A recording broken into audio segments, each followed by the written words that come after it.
first game up is this is a doozy. Bayonetta. It's Bayonetta. Bayonetta. Man, dude, like we talked about the demo a few weeks ago, Yep. right? And we were so it was a mixed, right? I mean, basically, you thought it was Spazzy. Yeah. Yeah, and I totally got what you said, but I knew the demo was going to be different. Yeah, you were a lot more game. excited about it than I was. Yes. So what do you think about it? So I love it. So this game. The way I'd like to describe it to people is just like, okay, it's Devil May Cry, but good, and it's got kind of that general, like, sort of almost rhythm game feel. Like, okay. you're doing it. So there's something about the game and the way that the combat is designed is that as you continue to play the game, you get this sort of rhythm out of your fingers, and you just make her do all this really amazing, crazy stuff. And it's just like you're looking at it, you're like, is that like on autopilot? Right. But it's not. You're actually doing every single amazing move. Yeah. So I mean, it turns out that the shining jewel of Bayonetta is the combat. Oh, absolutely. I mean, not all the cutscenes. not all the cutscenes. I mean, we can talk about some other stuff in a minute. Sure, yeah. But there is absolutely no doubt that they have made this just amazingly polished, really well finessed combat system that is a pleasure to learn. Like, and that's interesting to hear you say that because, like, generally speaking, a lot of times the combat system isn't the thing that you're looking for in a game, right? It's just like, for me, when you have these games where you're learning how to do it as opposed to not the character learning, it's just like it just feels right. Yeah, and the thing that kind of sold me on it is the variety, in the sense that as you progress through the game, you get weird shit. You're starting to get like whips and claws and a sword, roller skate or ice skates. Like you're getting all these. Yeah. But I mean, and forms too, right? I mean, you can turn into a tiger, weird tiger thing, something, and then you can also turn into a bat. Yeah. It's weird, dude. And the cool thing is you get all these combinations of weapons, and you go into the menu system, and you're like, all right, Form A is going to be guns and roller skates, and then Form B is going to be like, unicorn and breast assistance. Which is that's something. I mean, like, you can combine all this weird shit, and then every combination of those weapons is a whole different set of moves. Absolutely, and like you're saying, like the guns is one thing, but like not all the. There's two different kinds of guns. One's a shotgun, one's more of a pistol. Yeah. And the other one, like with all the different, I haven't got the whip yet. But it's cool.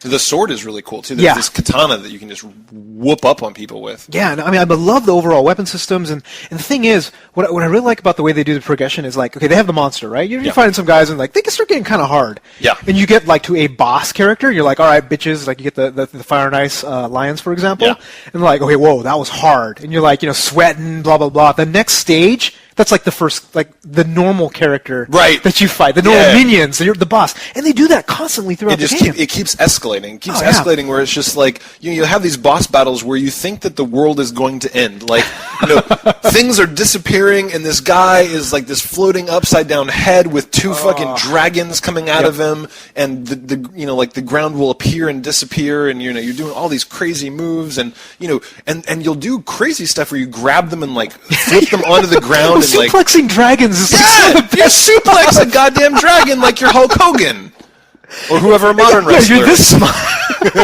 the Rock? He doesn't wrestle anymore. Yeah. But yeah, I mean, like seriously, Bayonetta's this big, and you have this big random monster, and they're just doing it's ridiculous. It is over the top, stupid, tarded.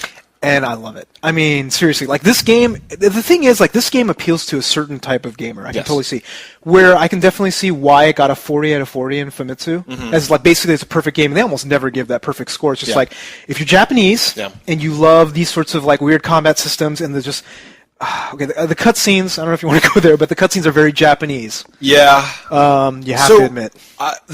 So there's stuff that did wear on me more than I think it did with you. Where it's just like this game in many ways to me is a lot of substance with no style. It's one of these things. Substance with style or style without substance? No, it's substance with no style. Where it's just like I'm just saying that like there's this great combat system, and I really don't like the overblown style where it's not a style that I enjoy. Like it just kind of sometimes feels to me like the entire screen is just full of shit that's not. Oh, interesting. A lot of times I I have a hard time feeling committed to it. Like I'm just like, this is like almost like I'm playing a rhythm game where I'm watching, fireworks on the screen as opposed to. That's weird because that's what I like about it, because there's just so many things to see or that can distract your attention, but all you're really concerned about is like the things that you're landing, whether you're doing with a particular style, yeah, whether but you're she's getting a hit. stupid bitch. Like, I never, ever feel any sort of tie to her. Like, I don't like her. I don't like the cutscenes where she's just kind of talking in this weird, stupid accent. Like, I don't like... The love interest is really annoying. Yeah. The story makes absolutely no sense. No sense at all. I mean, she was tied up in some cage, and there was some other woman that was... She's the last witch. And but there's another witch. But there's another witch. And, like, and there's a guy who's Inferno who sells you stuff, and then there's the little version of you. Yeah. You're trying to... So honestly, like, and like I very, very much enjoyed playing the game. I'm pretty far into it. I'm going to keep playing just because I love the boss battles. I love the boss battles. I live for those boss battles. Like, there's a lot of the them. game for me. Yeah, there's mini boss battles in between. It's just like you never quite know if you're really fighting the end boss, which is the weird thing because everything is so epic. Yeah. But even then. But I'm just saying that is really holding a lot back for me. Where it's just like a lot of times I don't feel any connection to the game. Like I very much, when I'm done with it, it's kind of like I drank a Diet Coke. Yeah. You know what I mean? I'm just it's like NutraSweet the game. Yeah, it is totally a NutraSweet game. And I'll definitely agree with you in a lot of those cases. Like it has that thing, but for me, the combat and the combat is so deep that everything else is window dressing, so I don't really care so much. There's some of the cutscenes I wish I could skip, and thankfully you can. Yeah. And the way they kind of added some of the other elements, like the motorcycle, or rather the road scene, is just like they were able to put in they didn't put a turret scene, thank God, but as far as the road or they put it in, it worked really well. Yeah. So yeah, they did a lot of really good things, and like with the cutscenes, they got really lazy. Where for some reason, I don't understand. They made like epic world fucking monsters, and then they're like, hey, there's a cutscene. How about we have a still shot with like it's not voice bubble, it's voice, right? Yeah, it is voice, like actually audio, but she's just like this, and she's talking for 30 seconds. You know? Yeah, just like, and the guy's like, what are you talking about? Yeah, you're like, did the person in charge of those like just fuck off, and then you had to ship it anyway? It must be, because you got to admit, like they spent a lot of money on animations, they spent a lot of money on textures and other stuff, but and the voice acting, like especially coming from something like Uncharted. Yeah. Oh, dude, it's noticeably bad. It's so painful. Yeah, but I mean, so that shit aside, it's not all super spazzy combat. There's some world exploration, like. They'll kind of push you up to your limit where you're just like fighting, and then she gets to walk around a little bit. Maybe she'll be dodging spikes. Yeah. Well, the pacing was pretty good, right? Because I was really worried about that very first level being the rest of the game. Me too. And it isn't. It isn't. No, I mean, they do pace it correctly, and like some of the stuff is interesting. Do you do any of the Alfheims? It's a little thing you'd go, and it's just like, okay, you've got to kill these 3 guys with 5 kicks and 3 punches. Yeah, I did try that, and I failed completely. Did you actually beat any of them? No. They're really fucking hard. Yeah, it's like a puzzle game. It's a puzzle fighting game. Yeah.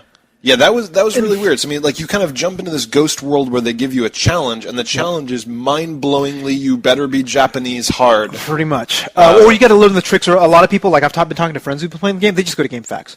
They're like, do this, and I'm like, but then what's the point?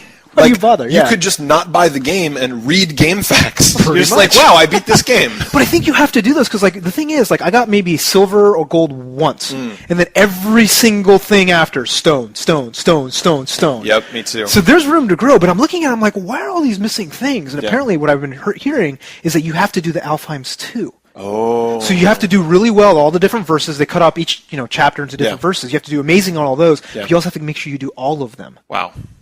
I'm like, so if you're a completist, this game is going to be very challenging for you. It's going to make you very happy for a very long time. Yeah. For me, I'm probably not. I don't get into that whole like class S. I don't really get into that. I know you. I'm very happy to beat a level to get to the end. It's like so funny because that stone statue will come up. I'm like, fuck you. It's just like whatever. I'm not going to replay that to get a not stone statue, whatever silver statue. Did they actually get Joe Pesci to do that character, or is it Joe Pesci? Do you think that's who it was? Well, I mean, it's basically the Goodfellas, right? You're talking about the little Weasley dude. Yeah, I mean, they took that character from Goodfellas. I don't know if that was sort of. No, well, I mean, it's probably not hard to get Pesci. That's probably. I mean, like he hasn't been in a movie for 10 years. He's probably just sitting around waiting for some shit to happen. So maybe something. But yeah, I mean, I I like, and the length is good. I'm actually very impressed that I haven't beaten it yet, and I've been playing the shit out of it. And the thing I like about it a lot is pick up and play. Yeah. Because I have not been able to play like for the past few weeks. I haven't been able to play for a very long time. Yeah. And I'll be like, I'll play a verse. Or I'll play a level, and it autosaves after each one, so it just it's perfect. I can pick it up. It seems like one of those things. I think you can beat a level in like 25 minutes, 20 to 25 Pretty minutes. much, so it's kind of nice that you just like pick it up and put it down, and you can walk away. Exactly. Because it is a NutraSweet game. It's a trickly, but it's well done trickly. It is very well done. So good. All right. Next